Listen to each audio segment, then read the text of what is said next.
đâu uống một lần.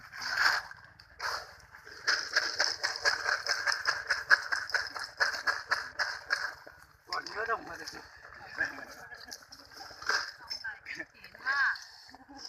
nhớ ai?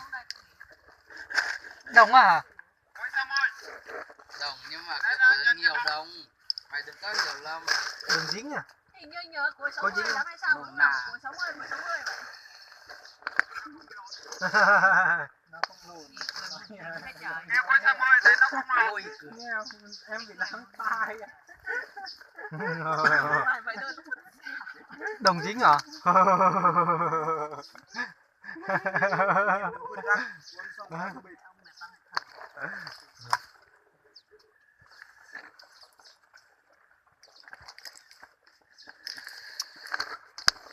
Em ơi.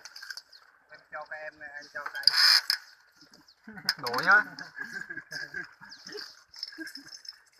Nói qua mua lại đó rồi. Thôi nhận nhiệm vụ. Em quá. Không nha. Không có thấy cảm ơn tin nào, nếu không đây không.